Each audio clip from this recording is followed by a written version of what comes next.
एक गांव में रमेश नाम का लड़का रहता था। उसे चित्र बनाने का बहुत ज्यादा शौक था। वो जमीन पर नुकीली पेंसिल से चित्र बनाता रहता था।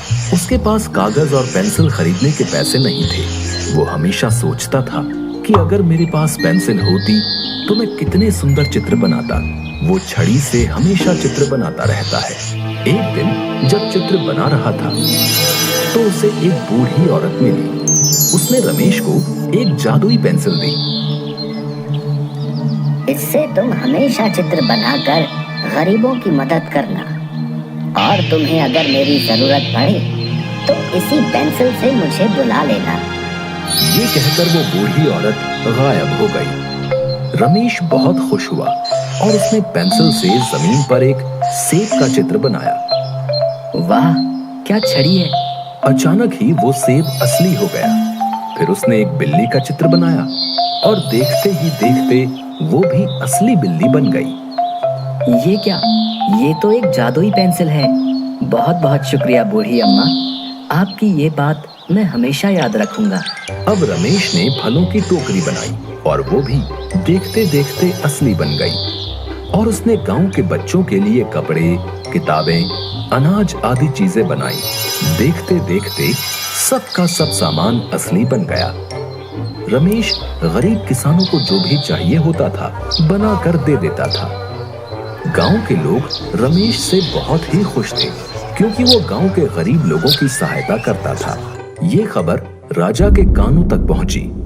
राजा ने रमेश को बुलाने का आदेश दिया और राजा ने रमेश से कहा, पहले तुम सोने से भरा एक घड़ा बना दो और ये पेंसिल मेरे हवाले कर दो। महाराज, आपके पास बहुत धन है। मैं केवल गरीबों के लिए चित्र बनाकर उनकी मदद करता हूँ। राजा को गुस्सा आ गया और राजा ने सैनिकों को आदेश देकर रमेश से पेंसिल ली और वो खुद से सोने से भरा घड़ा बनाने लगा। लेकिन वो सोने से भरा घड़ा प्रकट नहीं हुआ। राजा ने सेनापति को पेंसिल से चित्र बनाने को कहा, लेकिन उस चित्र से भी कोई भी वस्तु प्रकट नहीं हुई। ये सब देखकर राजा और अधिक क्रोधित हो गया।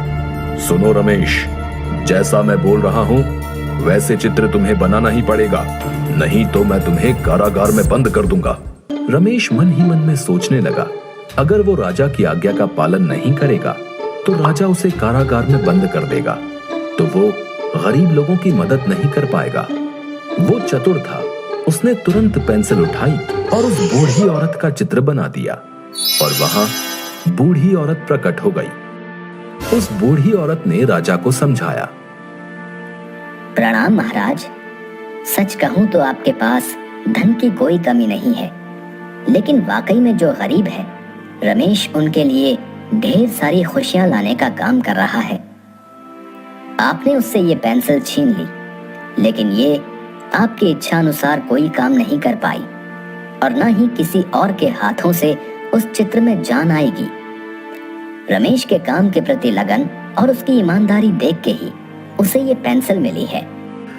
राजा को अपनी गलती का एहसास हो गया और राजा ने रमेश और बूढ़ी औरत से माफी मांगी और फिर बूढ़ी औरत वहां से गायब हो गई। राजा ने रमेश का सम्मान किया